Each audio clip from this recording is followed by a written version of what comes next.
Hey guys, in this video I'll be reacting to how they caught serial killer that Bundy. Let's see what this video is about. Let's go. A young woman walks down an alleyway on her way home from college, illuminated only in small puddles of light by the lamps above her. Little does she know that a man will be waiting for her as she emerges into the car park. Mm-mm. Poor soul, she thinks, after seeing that well-dressed man is struggling to carry books to his Volkswagen Beetle, especially as one of his arms is in a sling. She walks over to him and offers assistance, to which the polite and softly spoken man gives her his utmost thanks as she takes some of the books and leans down to place them in the passenger seat. He hits her over the head with a tire iron. He gets into the driver's seat and leaves the scene. He'll strangle No. her like he did many others. He'll do one. No, see? That's why. It's okay. Like, you should be nice to people, but late at night, sorry. That ain't happening. Even in the daylight, people don't care no more. Like, they do whatever they want. But nah, you got me messed up. Unspeakable things to her. He is the quintessential maniac. His name is Ted Bundy. The scene we've just described to you was the modus operandi of this particular serial killer. Well, when he had planned his murders. Bundy's thing was to use his good looks, his speaking skills, and his educated demeanor to lure people into his trap. At times, he'd put his arm in a sling or even walk on crutches to give his victims a false sense of security. How harmful could a man be on crutches, one dressed in a suit, driving a cute car? This is why he was so hard to catch. He just didn't fit the profile of a serial killer, one who did absolutely disgusting things to people at the moment they died and after they died. He probably should have been caught much earlier than he was. After all, when young women went out and never came back, on a few occasions witnesses came forward and said they had seen a man lurking around, a man with one arm in a sling, a man that drove a VW Bug. 22-year-old Brenda Carroll Ball was last seen talking to a guy in a car park who had brown hair and an arm in a sling. Soon after, Susan Elaine Rancourt went missing, never to return. Two people came forward after that and said they'd been approached by a man who wore a sling. He'd asked them for help putting some books into his car, a VW Beetle. Then, on June 11th, 1974, University of Washington student Georgianne Hawkins went missing. Her body would never be found. We know that she'd been with her boyfriend and she left him after midnight. On her walk home to her sorority house, she was spotted by a male friend who was driving a car. He shouted out of the window, "Hey George, what's happening?" She chatted with him for a minute or two and expressed that she was a bit nervous about her upcoming Spanish exam. Later, witnesses told the cops that they'd seen some guy skulking around in an alleyway close to Hawkins's, a guy whose arm was in a sling. One woman said he'd No. asked her to help him load a briefcase into a light brown Volkswagen Beetle. Little did she know at the time how close she was to being murdered. Hawkins wasn't so lucky. She fell for the trick, as any helpful person might. We know what happened to her because Bundy later talked about it. When she was close enough to his car, he hit her over the head with a crowbar, which knocked her clean out. When she Hold on. Did this happen in the daytime? I'm telling you, some people don't care. They don't care. They just do what they want and think they can get away with everything. That's crazy. came around, she was obviously confused, although to Bundy's surprise, she seemed to think that he'd turned up to help her with Spanish. She was evidently in shock. This is what Bundy said about that. It's odd the kinds of things people will say under those circumstances. He strangled her and dumped her body, a body he would return to on at least 3 occasions. You could only imagine how demented he was, returning to a body that was decomposing. He had his reasons, but we'll get to that. Mm-mm. Bundy was brazen, there's no doubt about it. He didn't ever think he'd be caught. He thought he was too intelligent for the police. After all, he'd worked in politics. He worked as an assistant director of the Seattle Crime Prevention Advisory Committee, where he wrote a paper on rape prevention. He did a stint at the Department of Emergency Services, where he talked about missing women and how to find them. And that's likely why Bundy didn't have any qualms about returning to the alleyway from where he picked up Hawkins. The day after the abduction, he was there at the same time as the police, hiding in plain sight as he Yo. picked up one of the girl's shoes and her necklace. If he wasn't picking up girls in a car park or close by one, he was sneaking into basements while they slept and then bludgeoning the victim with some kind of iron. Oh, now nobody was safe from him. So he's not just out here in the streets at night or in the daylight doing this. He also out here sneaking people's houses. He's crazy. Bar. Bundy was like the boogeyman, a serial killer that crawled through windows and viciously attacked people while they were at their most vulnerable. But he was also a con artist. He played confidence tricks and he was very good at it. Investigators knew that when girls went missing, at times a man was seen with an arm in a sling, a man that owned a VW Beetle. Surely Bundy was easy prey after that. How many VW Beetles were there in those areas when the abduction happened? Areas dotted around the Pacific Northwest. The reality was Bundy's reign of terror was only in the early stages. The public and police were worried, that's for sure. Young folks stopped hitching rides, and many became fearful of talking to strangers or leaving their windows open at night. Those with most to fear were young white women. Bundy's victims were almost always in their late teens or early 20s. They were Caucasian, and most of them were attractive. They studied at university and were said to be intelligent and gifted students. Another thing was the fact that each girl disappeared at a college where construction work was going on. Could the disappearances be linked? Wondered investigators. They just didn't know. They had very little forensic evidence to work with, and there were no bodies. That didn't mean the cops thought the girls had just taken off someplace. Nothing about their personalities and state of mind suggested that. Only weeks after Hawkins went missing, two women were abducted in broad daylight at Lake Sammamish State Park, not far from the city of Seattle. Bundy had first approached five women in the park, and in what they later described as a Canadian or British accent, the man introduced himself as Ted. Ted, dressed in a pressed white tennis outfit with one arm in a sling, politely asked them if they could help him unload a sailboat from his bronze-colored Volkswagen Beetle. Four of them said no, but one followed him to his car. Thankfully, she ran away when she became aware that there was no sailboat. That day, Bundy managed Mm. to enlist one woman for help, and he later abducted another close to a restroom. Both would die. Did he kill one in front of the other? He once said that that was true, but close to his execution date, he recanted that terribly bleak detail. This is not a story about his crimes, though. What we want to know is how the hell did the police not get closer to Bundy, seeing as he was using the same car and the same sling trick. Exactly. That's what asking myself. I've been asking myself that, like, they be telling y'all which car this man drives. Hello? Come on now. And so the same modus operandi. He even told the girl that escaped that he was named Ted. What more did the cops need? A written confession? They were closer, but still a long way from getting it.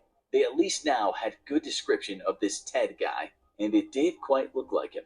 In no time at all, this sketch appeared in many newspapers and was shown on TV. Remember that we said Bundy worked at the Department of Emergency Services? Well, one of his coworkers there saw the sketch and heard about the Volkswagen Beetle, and she knew she was looking at her colleague, Mr. Bundy. She made a call to the cops, as did another person that knew Ted Bundy. The cops at the time were receiving something like 200 of these calls in one day, and they quickly assumed that a clean cut law student with no criminal record couldn't be behind the abductions.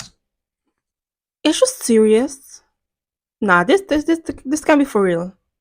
So you're telling me just because he studied law and he work wherever we work, he's not capable?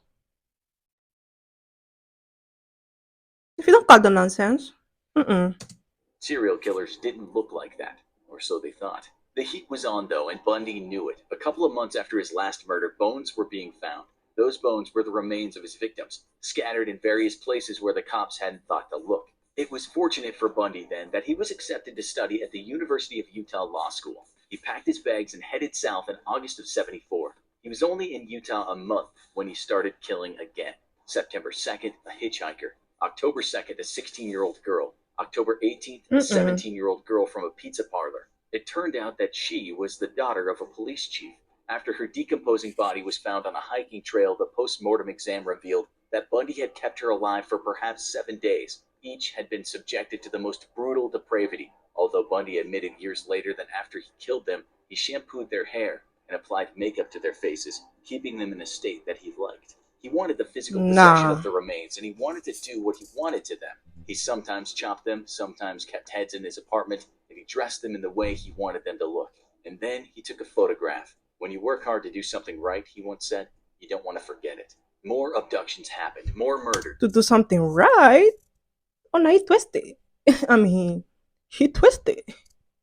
As well as attempted abductions. The disappearances were reported in the media, and after reading about them, a woman named Elizabeth Klepfer, who dated Bundy back when he was in Washington, put two and two together. She not only called the King County cops and told them that she thought she had been dating the killer, but she also told the Salt Lake County Sheriff's Office and said the same.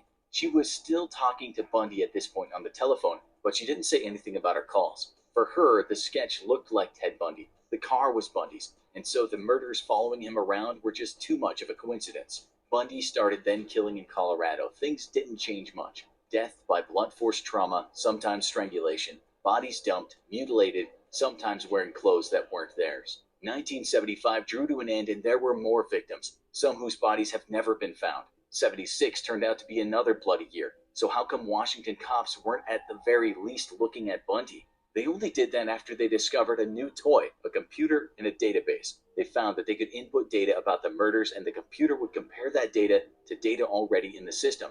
Thousands of names were in that database, but only 26 names matched the crimes. Bundy's was one of them. The problem was connecting the Utah and Colorado murders to the Pacific Northwest murders. At the time, there were no large databases containing all the state's police departments. The fact of the matter was, while the cops should have known better after the tip-offs, because Bundy Right. moved around, he managed to evade capture. But then he was pulled over by a cop in a Salt Lake City suburb after he'd been driving around looking suspicious. On searching Bundy's car, the cop found quite the collection of suspicious items: a ski mask, trash bags, handcuffs, a crowbar, lengths of rope, and an ice pick. All that was pretty much the consummate serial killer's stash. It didn't Hmm. take long for the cops to understand that they might have a maniac on their hands, and they had the phone call from Bundy's lover in their records, and they had his car description from one of the abductions. Still, after searching his house, the police didn't have enough to keep him. One thing they didn't find that day was a bunch of photographs of his dead victims. Things would have been very different had they discovered those awful snaps. Bundy was on the loose again, but he was being monitored all day long. Some of the cops flew to Seattle to speak to Bundy's lover. She told them that some things just didn't add up, such as why did he keep crutches in his house? And what about that plaster of Paris? Not to mention surgical gloves, big knives, meat cleaver, and a bag full of women's clothes. Bundy was Mm-mm. certainly in a fix now, but he was by no means done. He sold his beloved Beetle, but that was soon sequestered by investigators who gave the interior a good going over. What they found were strands of hair from females, and those females were very likely victims of murder. Police brought Bundy in and put him in a lineup, but they only had enough evidence to possibly put him on trial for aggravated kidnapping and attempted criminal assault. His parents paid his $15,000 bail and off he went. Nah. Listen. Mm-mm. But at that time, technology wasn't how it is right now. But there's still no excuses. Like, there's no excuse, honestly. This man was just out here wilding. He need to be behind bars. Like, no. Once again a free man, but under heavy round the clock surveillance. He actually lived with his lover again while he was on bail, which should have been a very strange time for her. At this point, the lead investigators from Utah, Washington, and Colorado all finally got together and shared their stories and what evidence they had. They were pretty darn sure that they had a serial killer on their hands, and an Mm-hmm. utterly depraved one at that. Before they could get him for murder, though, he faced trial for kidnapping and assault. He was found guilty and sentenced to 1 to 15 years in the Utah State Prison. 1 year is crazy, though.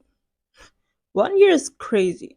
They still didn't know that they unalived those people. I guess that's an excuse, but still. While in there, he was charged with just one of the murders. Bundy was a Mm-mm. desperate man around this time, likely knowing that his crimes or most of them would catch up with him and he'd be looking at the death penalty. He chose to defend himself, and because of that, he didn't have to wear handcuffs or leg shackles in court. Oh, now you defend yourself. I mean, I get it. You study law, but sir, sir, I don't think that's a smart move, personally, but it is what it is.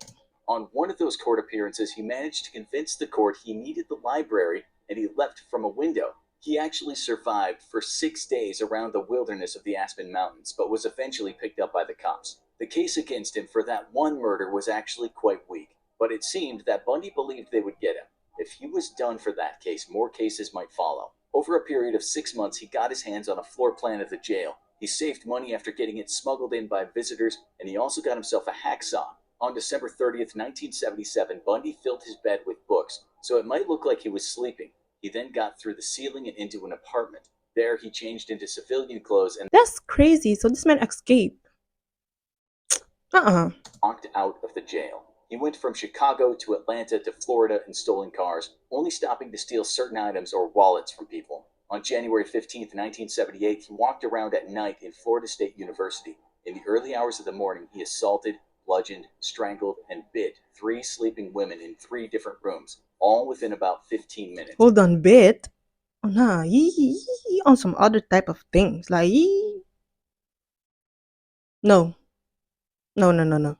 2 of them survived but were very badly injured. He left the sorority house and went to an apartment building where he viciously attacked another girl, fracturing her skull and jaw. There, he left behind one of his favorite things, his pantyhose mask. Police also found sperm and hair samples. Bundy later Mm-mm. drove to Jacksonville where he abducted and killed a 12-year-old girl. A few days later, he was stopped by a police officer. He's a murderer. He's a pedophile, and he's a assaulter. He gotta go. Somebody need to back him up because no.